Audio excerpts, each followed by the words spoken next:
还是它是犹太人的问题？这个问题是，如果这是你的家园，你会支持以色列复国，让75万到100万巴勒斯坦难民马上产生吗？那如果说不得已要有巴勒斯坦人牺牲到这个地步，你还会支持以色列继续蚕食他们的国土到今天这个地步吗？你会吗？如果那是你的家园，让我们来看整个以色列的建国史。On November 29, 1947, the United Nations General Assembly convened in New York for its 128th plenary meeting. On the day's agenda, a vote to partition British Mandatory Palestine into 2 independent states, an Arab state and a Jewish state. 这是犹太人在巴勒斯坦土地上建立国家的起点，也是75万到100万巴勒斯坦人从此失去家园的起点。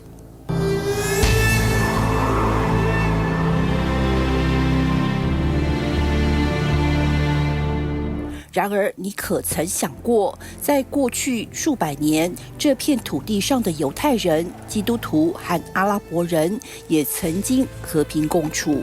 Around then, the region along the eastern Mediterranean we now call Israel-Palestine, been under Ottoman rule for centuries. By the late Ottoman Empire, Palestinians living here were overwhelmingly Muslim, with minority Christian and Jewish native populations too. Relations between Arabs and Jews were good, without a doubt. There was no issues buying land and houses, for example. 真正导致巴勒斯坦这片土地鲜血不断的祸根，是在100年前埋下的。埋下火种的是英国。Control of the region would allow them to expand their spheres of influence and protect trade routes to India. During World War I, since both the British and the Arab independence movement wanted Palestine, they decided to go after the Ottomans together with an important pledge. In return, the British would recognize and support an independent Arab state. 1918年，第一次世界大战结束，同盟国战败，屹立600年的鄂图曼帝国瓦解，协约国忙着瓜分帝国在欧洲与中东的领土。The British taking control of a region it called the British Mandate for Palestine. 大英帝国没有遵守诺言。More Jews were joining a movement called Zionism, which said that Judaism was not just a religion, but a nationality, one that deserved a nation of its own. 阿拉伯人被英国出卖了。It's 1917. Britain declares its support for a Jewish homeland in Palestine. 当时的英国外交大臣贝尔福代表英国国王，在没有征求任何原本著名意见的情况下，擅自致函犹太复国主义者，表达支持犹太人在当地建立民族之家的想法。这是英国赞同犹太人在巴勒斯坦地区建国的第一份公开保证。短短67字的宣言，祸害1世纪。Between 1922 and 1931, the Jewish population more than doubled. The migration helped the Zionist movement gain steam, and a slogan took off: "A land without people, for a people without land." 真相是，这里根本就不是无主之地。Palestine was, of course, a land with a people. In 1931, there were more than 850,000 Palestinian Arabs in the region, still the vast majority. There's a famous saying, "The bride is beautiful but married." They could not bring themselves to accept that. At the time, a slogan was spread across the world: "A land without a people, for a people without a land." That was the great big lie. 孰料在犹太人大举涌入巴勒斯坦托管地之后，竟开始迫害当地原本的巴勒斯坦人。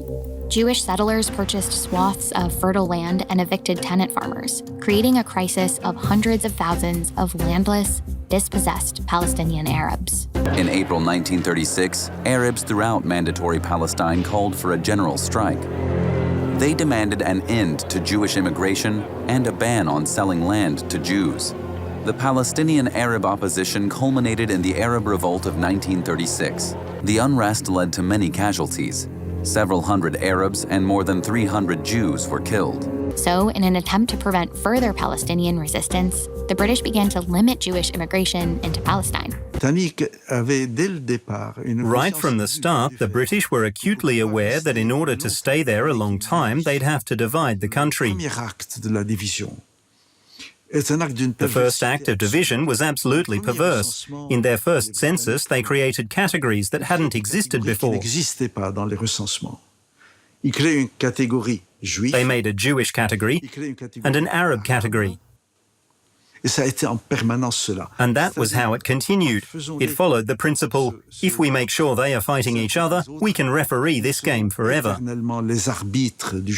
也差不多这个时期，希特勒在1933年成为总理。1935年，希特勒颁布纽伦堡法案，揭开了大屠杀的序幕。At the same time, the British blocked immigration routes to Palestine. Other nations also closed their doors to Jewish people. Strict immigration quotas set by the United States Congress radically reduced the number of refugees from Germany and Austria. In July 1938, delegates from 32 countries convened for a conference in Evian, France to tackle how to aid German Jewish refugees, but little came out of it. None of the 32 countries present agreed to open their borders to persecuted Jews. World War II ended, but the Allied victory over Nazi Germany did not affect British policy. The British launched Operation Igloo to intercept Jewish immigrants on the coast of Palestine and deport them to Cyprus. This ended up angering Zionist extremists, leading to more violence. 其中一个激进组织领袖就是以色列国父本古里昂。David Ben-Gurion, at the age of 20, he'd immigrated to Palestine from a small town near Warsaw. That same year, David Ben-Gurion was named commander-in-chief of the Haganah, the Jewish paramilitary group in Palestine forbidden by the British. Members of a Jewish underground paramilitary group blew up British administrative headquarters at the King David Hotel. 91 people were killed. The attack was widely condemned, but it moved the needle on Britain's next steps. Britain decided to retreat. In 1947, as sectarian violence between Jews and Arabs there grew, the United Nations approved a plan to divide British Palestine into two separate states. One for Jews, Israel, and one for Arabs, Palestine. The city of Jerusalem, where Jews, Muslims, and Christians all have holy sites, was to become a special international zone. Soviet Union, yes. United Kingdom, abstain. France, yes.